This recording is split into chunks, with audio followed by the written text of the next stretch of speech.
Pourquoi j'écris? Pour que la vie soit plus diverse. Pourquoi j'écris? Parce que c'est ce que je sais faire. Et parce qu'avec l'âge, de toute façon, les possibilités se raréfient. Quand j'ai écrit ce roman... j'écris tous les matins, à partir de 7h30, 8h moins le quart, jusqu'à 9h30. On ne m'a pas donné de conseils en particulier pour écrire. Par contre, mon père m'a dit que j'en étais capable. Mais t'écris parce que t'as un truc à dire? Tout le monde écrit, mais tout le monde n'est pas écrivain.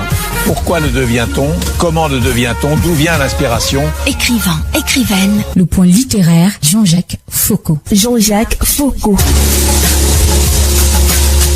On connaît les écrivains à travers leurs œuvres, mais connaît-on leur univers? Les romanciers nous entraînent dans leur fiction, mais quelle est leur vie au quotidien? Ces acteurs contemporains nous livrent un témoignage de notre temps. Mais quels sont leurs sentiments? Pour sa 3e saison, le point littéraire innove. C'est désormais jeudi à 21h sur Royal FM. Le point littéraire, c'est une émission de littérature. Toute la littérature, ici, tous les genres, sous-genres et types d'écriture se rencontrent. Vous aurez droit à plus de découvertes de livres et d'auteurs. Ici, tous les genres littéraires et textes scientifiques se côtoient. Le point littéraire, jeudi à 21h sur Royal FM. Prenez le rendez-vous. Nouvelle saison inédite. Avec Jean-Jacques Foucault. Jean-Jacques Foucault. On ne m'a pas donné de conseils en particulier pour écrire. Par contre, mon père m'a dit que j'en étais capable. Mais t'écris parce que t'as un truc à dire? Tout le monde écrit, mais tout le monde n'est pas écrivain. Pourquoi le devient-on? Comment le devient-on? D'où vient l'inspiration? Écrivain, écrivaine. Nouvelle saison inédite. Jeudi à 21h sur Royal FM.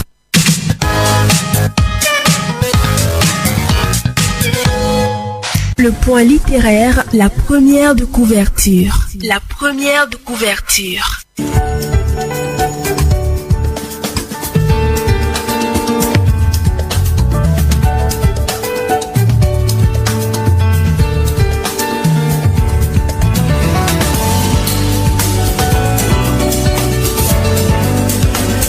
Avant de retrouver notre deuxième auteur, Gaïa Esaü, nous allons d'abord prendre le premier. L'invité, c'est Pablo Ema. C'est un auteur mythique, il est très prolifique, plusieurs titres à son actif. Lui, il a percé le cercle encore bien restreint du e-book. Il nous en parle dans un moment. Le point littéraire, l'entretien.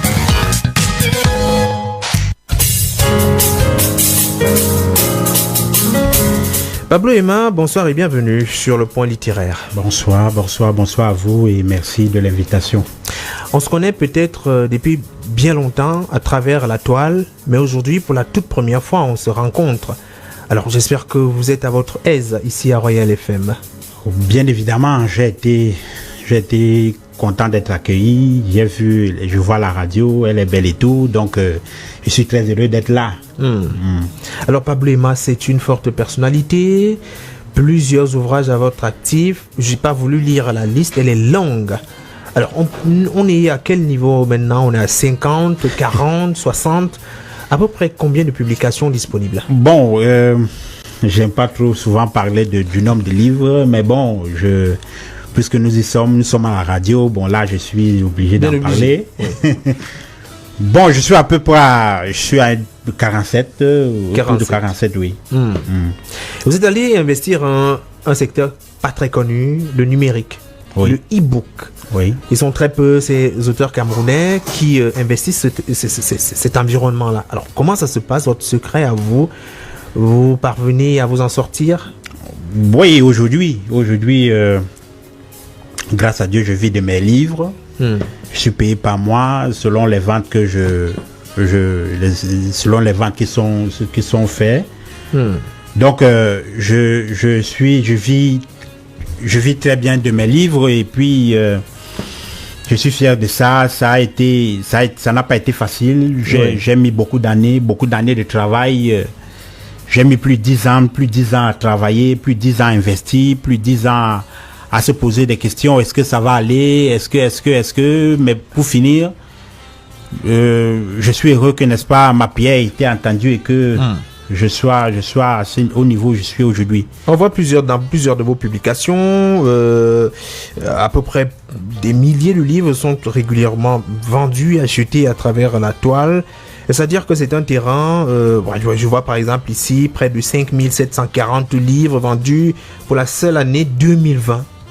Bon, j'imagine que c'était un peu plus après la publication. Ça c'est l'estimation, parce que c'est l'estimation.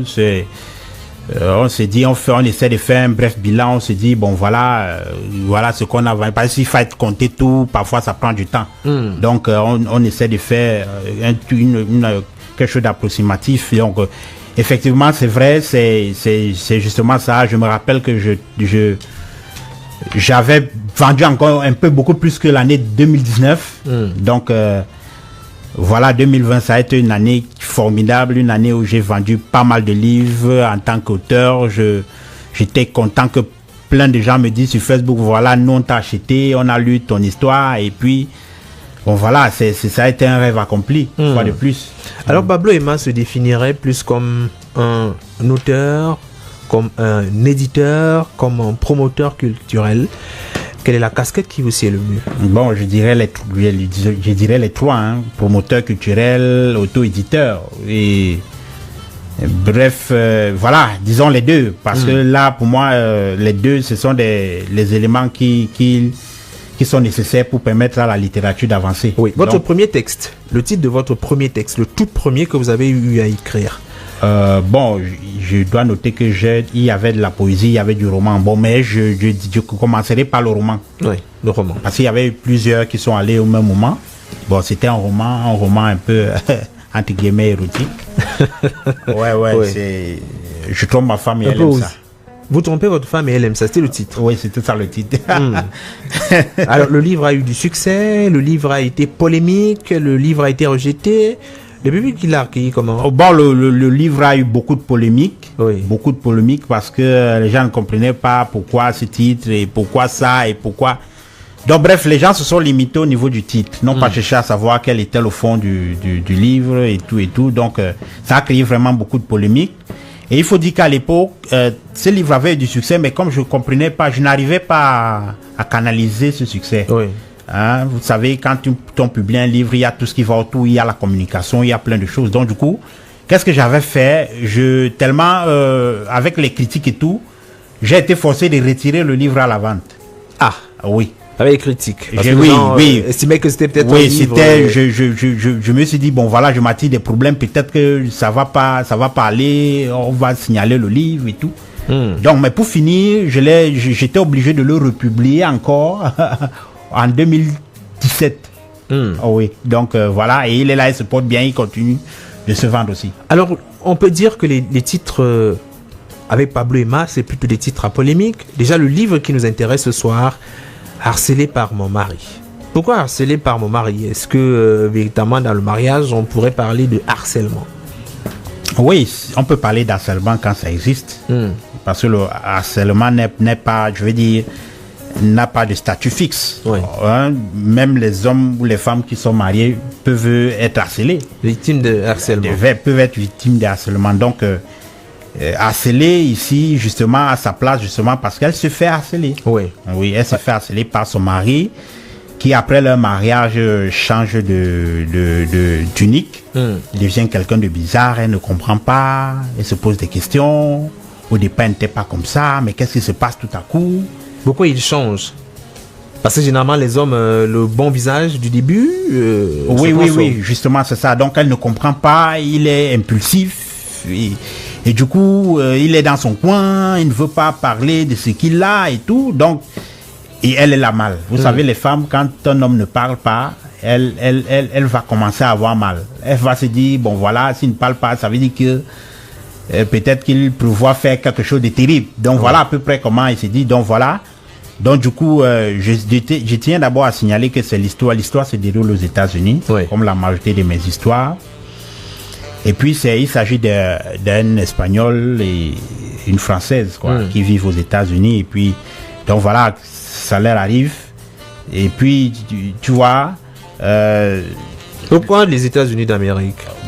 bon. Est-ce que ça ne vous éloigne pas un peu de votre public qui peut être camerounais ou africain? Non, c'est pas ça. Vous savez, à l'époque, j'ai beaucoup lu des écrivains étrangers, notamment des grands écrivains, surtout américains. C'est peut-être pour ça que je suis plus tenté à écrire sur les États-Unis. Donc, voilà, elle ne comprend pas. Et son mari qui commence à la bastonner, entre guillemets, si je puis dire comme ça, elle ne comprend toujours pas ce qui se passe. Et au même instant, lui dit, bon voilà, en plus de ce que je me sens mal, bon, il est important que je veuille, peut-être, elle se dit que peut-être comme ils n'ont pas d'enfants, c'est peut-être ça qui cause problème et tout. Or, au-delà de cela, il y a bien d'autres choses, mais qu'il n'arrive pas à expliquer. Il a commencé à s'enticher d'une autre à l'extérieur. Voilà, quelque chose comme ça. Et puis, elle a même à un niveau commencé à faire des enquêtes. Donc, à un niveau, elle s'est dit, bon voilà, ils ont un avocat à côté, il faudrait peut-être qu'il intervienne, et tout. Sauf que cet avocat, lui aussi est complice de son mari. Et il veut la place du mari. Et il veut la place du mari. Et il lui dit, bon voilà, et comment lui faire du chantage. Il lui dit, ok, si tu veux que moi je t'aide, bon voilà, il va falloir que tu cèdes d'abord mes avances. Voilà. Et là, elle ne sait pas quoi faire. Lui aussi, le mari se moque d'elle. Il dit, bon voilà, tu n'attends rien de celui-là parce que lui et moi, c'est la même chose, quoi. Donc... alors, l'histoire d'une femme, elle essaye de se sortir d'un piège. Voilà. Et ce qui est grave, c'est que il s'arrange à ce que toutes les pistes de femmes battues ne puissent pas être connues, quoi. Elle n'a pas de preuves. Elle ne peut pas se plaindre. Voilà, elle ne peut pas se plaindre. Il la bastonne même en route quelquefois. Voilà. Et elle-même aussi, à un moment, elle se dit, bon voilà, si je vais lui porter plainte, peut-être que on va l'emprisonner pour des bons. Il y a aussi l'affection qui est là. Elle se dit qu'il peut changer. Voilà. Généralement, c'est ça avec les femmes. On se dit, il est méchant aujourd'hui, peut-être qu'il m'aime toujours et que un jour il se rendra compte que je suis la femme de sa vie. Voilà comment elle espère. Jusque là, rien du tout. C'est une belle histoire quand même d'amour. Un amour indéfectible malgré la douleur, malgré la souffrance de l'héroïne, qui finit également par constater que l'une de ses amies d'enfance, celle qui au moment de grandes difficultés quand même a été là pour elle, l'a hébergée, se trouve être sa principale rivale. Alors ce rebondissement, je ne sais pas comment l'auteur a fait pour trouver. Est-ce que ce n'est pas un peu sarcastique à la fin? C'est-à-dire que trouver dans le même livre une personne qui au départ porte le bon manteau, le manteau de l'âme sœur, le manteau de la compassion, mais finalement également le manteau du traître. Oui, vous savez, dans les romans, généralement, il est important de créer un peu de suspense. Le suspense qui va amener à plus de lecture, qui va amener plus d'envie de lire, quoi. Donc, un rebondissement inattendu. Parce que là, effectivement, il était inattendu. Il est important de créer, n'est-ce pas, quelque chose qu'on n'a pas l'habitude de voir. Donc, essayer d'écrire quelque chose pour, n'est-ce pas, faire en sorte que l'histoire soit encore plus belle. Est-ce que c'est une histoire vécue de près, une histoire racontée, ou une simple imagination ex nihilo? Je dirais que c'est une histoire vécue et c'est un mélange, je dirais, une histoire vécue et d'une fiction. Donc j'ai mélangé la réalité et la fiction. On se serait quand même attendu que ce soit une femme qui écrive pour une femme battue. Pourquoi vous, en tant qu'homme, vous prenez le manteau, en quelque sorte, défenseur de la femme battue? Oui, si vous avez une très belle question, parce que si vous avez lu l'histoire, vous allez comprendre même que quand je relate même l'histoire, je me mets dans la peau de la femme qui raconte. Effectivement. Voilà, donc elle témoigne. La focalisation est effectivement... Voilà, donc elle...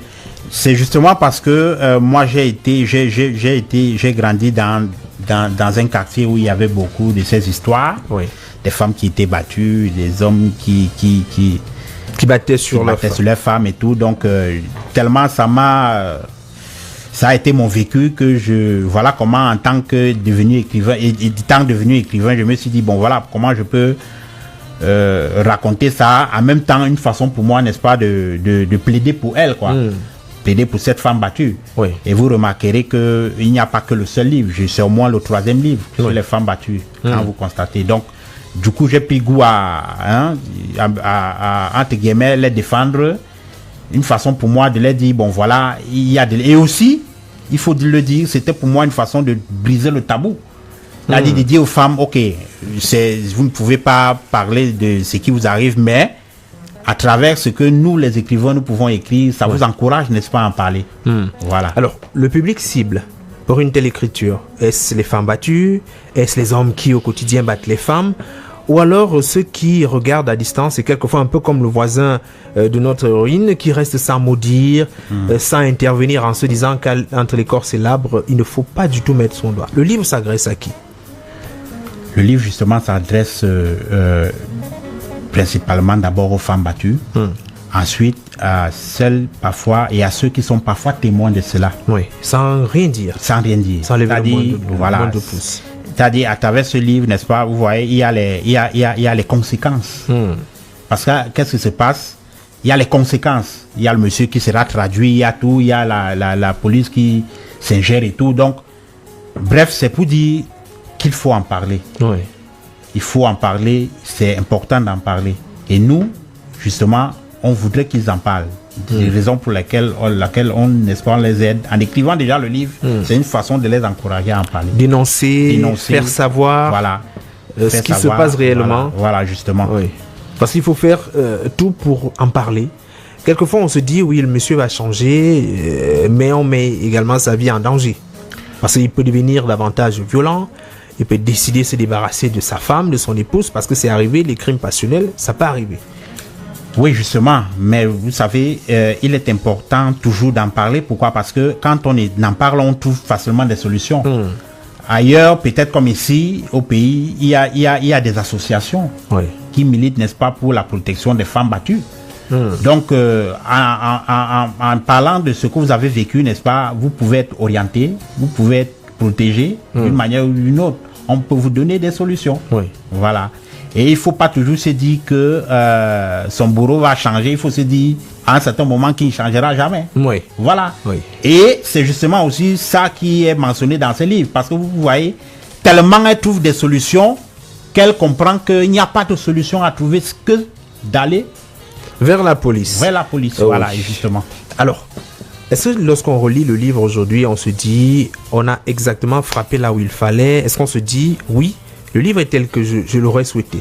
Ou s'il fallait refaire et réécrire le livre, est-ce qu'il y a d'autres améliorations, d'autres apports qu'on envisage?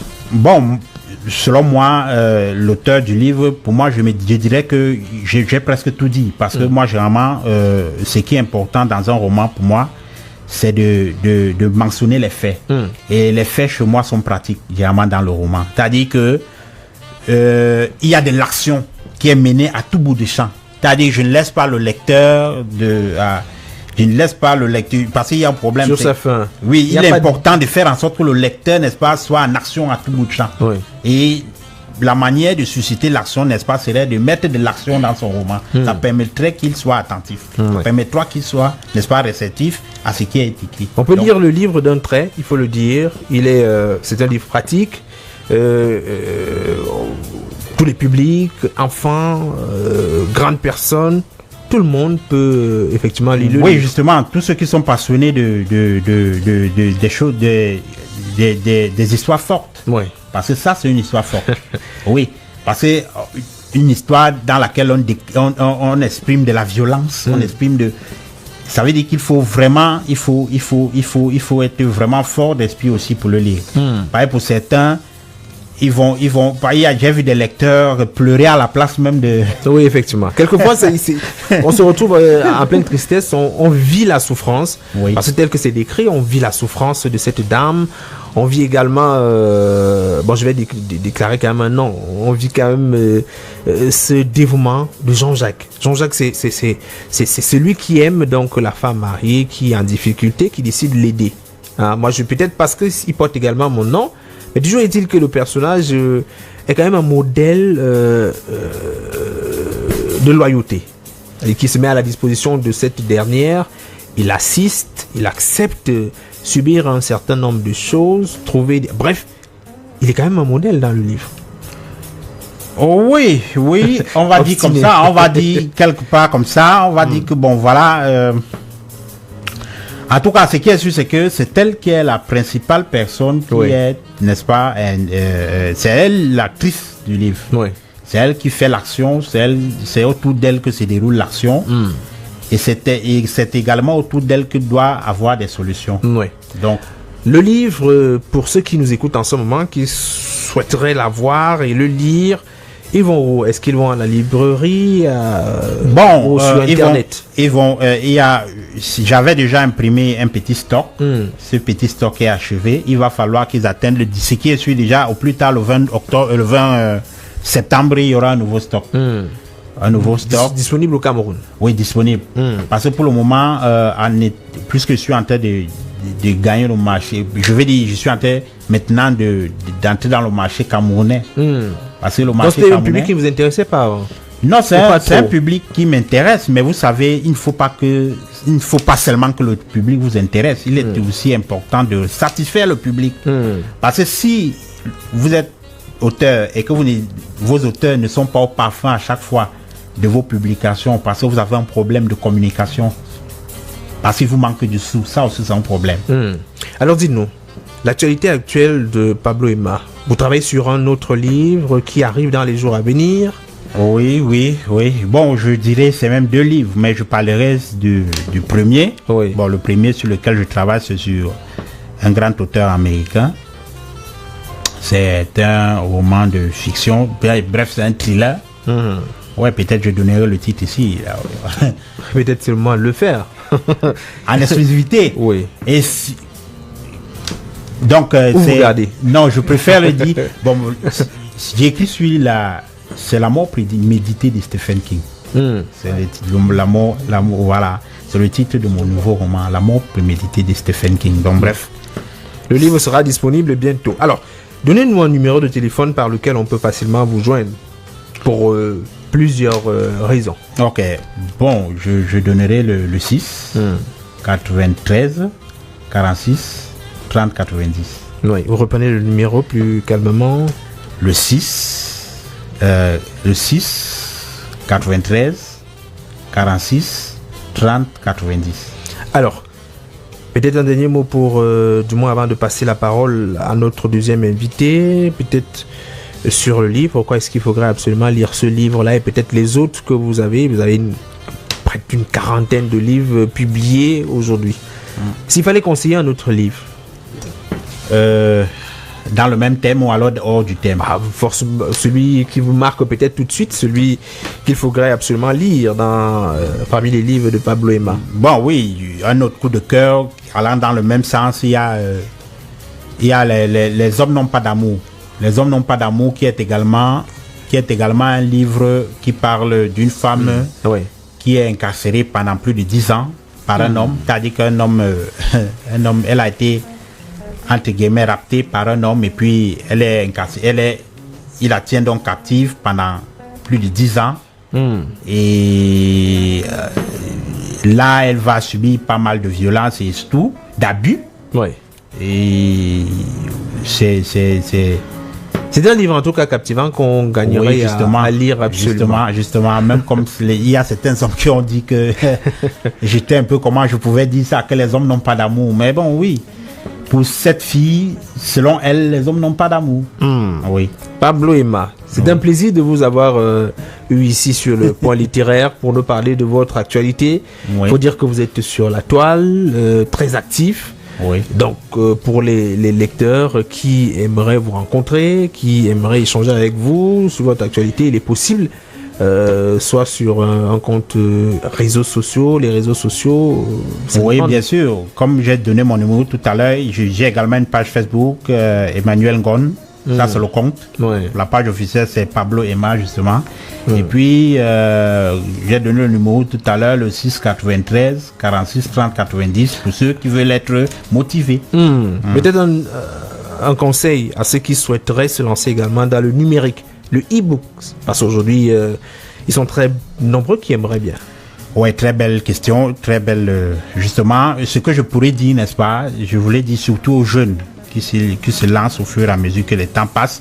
Ce que je voulais leur dire, c'est que il est important qu'on sache que lorsqu'on veut gagner, il faut investir. Quand on n'investit pas, on ne gagne pas. Ça, c'est la loi du commerce et ça, c'est la loi des affaires. Il est important. L'écrivain aujourd'hui, à part le fait d'écrire des livres, il est un homme d'affaires. Donc quand on se dit, on publie un livre, qu'on se dise qu'on est d'abord un homme d'affaires et qu'on doit investir. Donc il faut investir pour voir les fruits revenir par la suite. Merci. Donc, Pablo Aimard. Merci aussi.